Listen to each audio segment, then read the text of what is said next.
গতকাল রাত্রে ডিউটির কারণে মাত্র 2 ঘন্টা ঘুমাইছি। এরপরে সেহেরি খায়া আল কাসিমের উদ্দেশ্যে রওনা দিছি। এখন এই 9 ঘন্টা গাড়ি ড্রাইভিং এর মধ্যে এখন প্রচন্ড ঘুম পাচ্ছে, তাই দেখলাম একটু গাড়িটা দাঁড় করে 1-1.5 ঘন্টা ঘুমাই। সেই ঘুমানোর জায়গা যদি হয় এমন একটা জায়গা যেখানে দেখতে পাচ্ছেন এই হলো মসজিদে কুবা। এই কুবা মসজিদে আসছি। এখানে আমার পিছনে দেখতে পাচ্ছেন এই যে গাড়ি রাখছি আমি এখানে।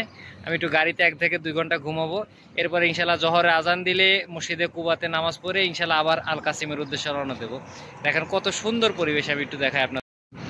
এই হলো মসজিদে কুবা, দেখতে পাচ্ছেন এর চতুর্দিকে কত সুন্দর পরিবেশ। এবং এই পাশটা দেখতে পাচ্ছেন বিশাল বড় একটা খেজুরের বাগান আছে, বিশাল বড় খেজুরের বাগান। এবং এখান থেকে যদি 1 থেকে 2 কিলোমিটার সামনে আগায় গেলে আমাদের প্রিয় নবী হজরত মোহাম্মদ সাল্লাল্লাহু আলাইহি সাল্লামের রওজা শরীফ, আমাদের সেই মসজিদে নববী।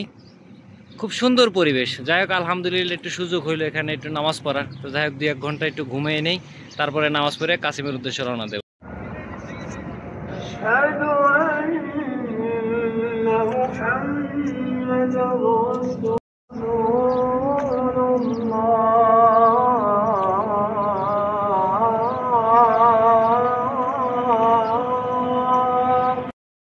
মাশাআল্লাহ, মসজিদের ভিতরে দেখতে পাচ্ছেন কত সুন্দর কারুকার্য এবং গম্বুজগুলো কত সুন্দর।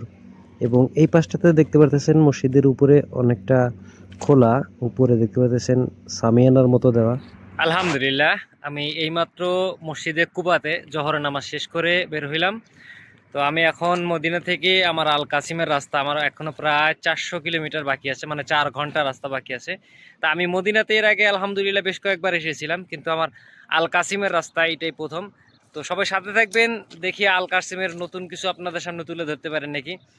এবং এই মদিনা থেকে যে আল কাসিমের যে 450 কিলোমিটার, সেখানে পাহাড়ি রাস্তা না মরুভূমি রাস্তা, সেটা আপনাদের দেখানোর চেষ্টা করব। সবাই সাথে থাকবেন, চলেন আল কাসিম পর্যন্ত সাথেই যাবেন।